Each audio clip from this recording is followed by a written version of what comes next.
Guys, I wouldn't have actually done a video on this because there's hundreds of videos on YouTube about winterization, but I just had a doozy trying to winterize this Grand Design Reflection 324 MBS.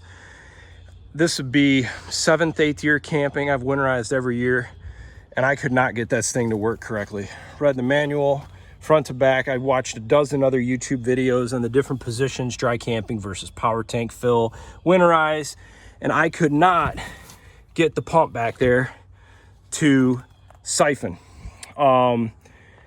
Ended up what I had to do, and if you haven't winterized one before, there's two ways of doing it. You can winterize your trailer with air, or you can use antifreeze. I like using antifreeze because getting an air compressor to this side of the house is a huge pain in the butt for me. So I do the antifreeze route. So I went through 4 gallons of antifreeze, but I'm just gonna show you what helped me with winterizing our trailer. So the siphon right here, this connects to this is where your pump, your 12-volt pump, which is on right now. You see the red light and you can hear it's not on. It's because I've got a good siphon. I opened up this back area where you can see the pump. It's in that back corner right there. And you can get a good gauge of knowing if your pump is working correctly. If you look at the little white filter, you can see pink in there, which lets you know there's antifreeze in there. I've got my water heater in the bypass position. I tried everything. We tried removing the little screen from back here to see if that was the issue with siphoning. I drained the low points, drained the water heater. We were not sure what was going on, but we could not get the water pump to work. So how I ended up getting it working was I actually lifted the hose up above the fill so that I got a gravity siphon to get the pump going. And it took me almost a gallon to get it to work that way. I've not dry camped with this trailer, so I don't know if this just doesn't have a very strong 12-volt pump, but I was kind of disappointed, to be fair. I thought, given this super fancy Nautilus P4 control panel, and you know, this is supposed to be some bougie Grand Design, this would be an easy process. This is the hardest trailer I've ever had to getting to work, because the siphoning process, once I got it siphoned, it's working correctly, which is fine. I'm just gonna show you, if you haven't done one before, you wanna do every single point on the vehicle where there's a faucet and getting antifreeze in the hot and cold side. So I've already done this one, already drained the line. So you've got this port here. You wanna make sure that you fill with antifreeze. You wanna make sure to do your other outside, which you can see antifreeze all over. I already did this port. Now, let's go here. Let's see, sealing. Make sure we're good here and nice pink flow. Yep, one side. Good. All right, good there. I already did these, but I'm just kind of showing you the process.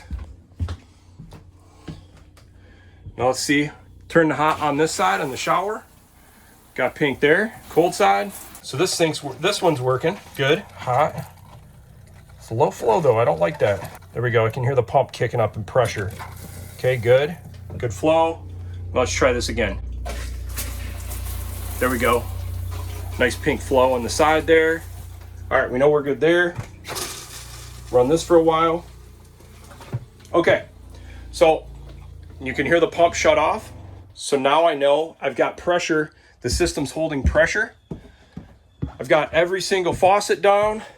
Now what I'm gonna do is fill all the drains with antifreeze. And then what I'm gonna do, the last 2 steps, is I'm going to drain. I'm gonna loosen my low points and just make sure they drip dry. I will hook up my black water hose and make sure there's nothing in my holding tanks. And then I'll do the last here. Let's see, I'll just make sure I'll do this point right now, show you. Where's the fresh water? Okay, fresh water holding tank's already open. So there's nothing in there, so that's good.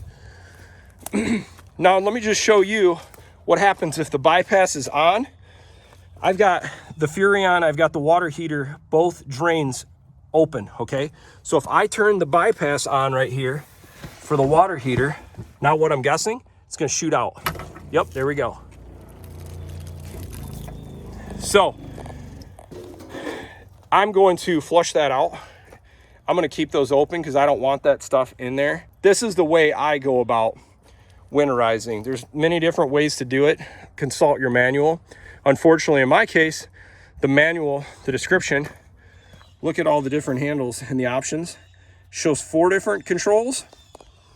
Yep, only comes with 3. That's my process, and I hope it's helpful for you. So now what I'm gonna do is just pour some of the antifreeze down the drain now, just to make sure that the traps don't freeze up in the winter. I like to do a lot, just because you don't know how much water is in that trap, how much it holds, and you want to make sure it's diluted good so that there's no chance of your trap freezing. I just pulled the hose out, and you can kind of see I will turn the pump off now. No need to use it anymore. Everything's done.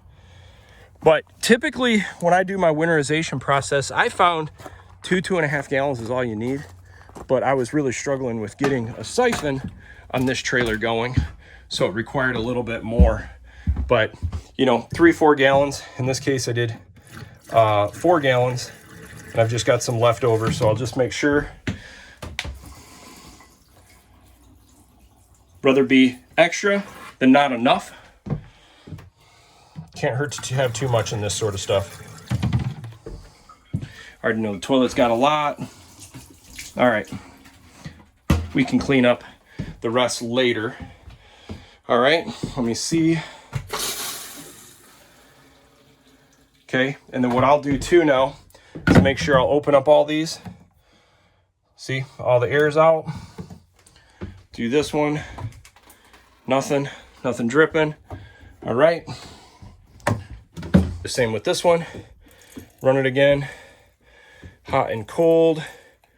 All right. Now the last step is I will do my low points. So I'm gonna leave these 2 out. Put my little cover back on for my water heater. Sometimes it's a little bit of a trick getting it sandwiched around there. Okay, I know that's good. Now I'll do, and that's what happens. I've got both of them open, and you can kind of see the low points are doing what they do. They drain, so that's good. And it's everything I'm seeing coming out is pink, so that's great. Last step is to close this bad boy back up for the access. So I'll do that right now. So that's my process for winterizing the trailer water lines. And then the last step I do is remove the battery at the end of the season. I hope this video helps. Thanks for watching.